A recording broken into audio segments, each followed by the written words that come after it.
అంటే చంద్రబాబు నాయుడు గారు ఎట్లా ఉంటారంటే మనకి పెళ్లిలో సూర్య పంతులు గారు వెళ్ళి నక్షత్రం ఒకటి చూపిస్తాడు. ఏంటిది? ఆరుంధతి నక్షత్రం చూపిస్తాడు. ఈయన చూస్తూ ఉంటాడు, అది కనపడతా ఉండదు. ఇట్లాగే మన సూపర్ 6 కూడా అట్లాగే ఉంటుందండి. అక్కడ చూపిస్తాడు, అల్లాది వచ్చేసింది అంటారు కదా. అక్కడ మన దరిద్రం కూడా ఏంటంటే వీళ్ళు ఏం చూపిస్తే నమ్మేస్తారు అనుకుని నిన్న మొన్న ఒక పాపను అడ్డం పెట్టి ఒక వీడియో పెట్టారండి. మీరు అందరు కొంతమంది చూసుంటారు, కొంతమంది చూసుంటారు.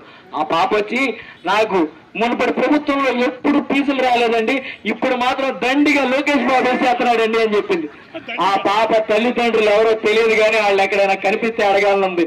దండిగా ఎవరేశారయ్యా? ఇక్కడ మనందరం ఇక్కడే ఉన్నాం కదా. మన పిల్లల్లో చదువుకుంటున్న పిల్లల్లో ఎవరికైనా ఫీజులు పండియా? మన చుట్టాల్లో పిల్లల్లో ఎవరికైనా ఫీజులు పండియా? మన ఊర్లో పిల్లల్లో ఎవరికైనా ఫీజులు పండియా?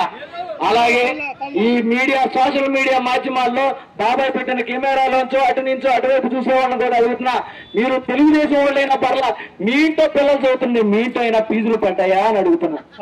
ఎక్కడా పడలేదు. కానీ మన లోకేష్ బాబు గారు చక్కగా సినిమా ఆర్టిస్టులో నలుగురిని తెచ్చేసి మాకు ఫీజులు పడిపోయినాయి, సూపర్ 6 పడిపోయిందని చెప్తాడు.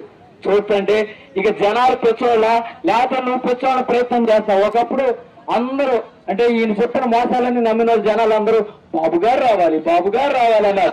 ఇప్పుడు బాబాయ్ కావాలి, బాబాయ్ కావాలన్నారు. దెబ్బకు ఈ రోజు పరిస్థితి జనాలు దట్టా ఉంది.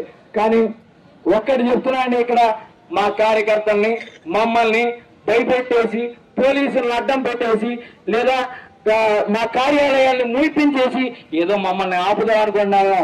వైఎస్ఆర్ కాంగ్రెస్ పార్టీ జెండా పట్టుకుని 15 ఏళ్ళైందండి. 15 ఏళ్ళు పండిపోయి ఉన్నారండి వీళ్ళందరూ. జెండా పట్టిన కాడి నుంచి కష్టాలేండి. తెలుగుదేశం జెండా వాళ్ళలాగా మాకు ఏసీలో పడుకుని ఫుట్బాల్ దిగేసి లోపలికి వెళ్ళిపోయే రాజకీయ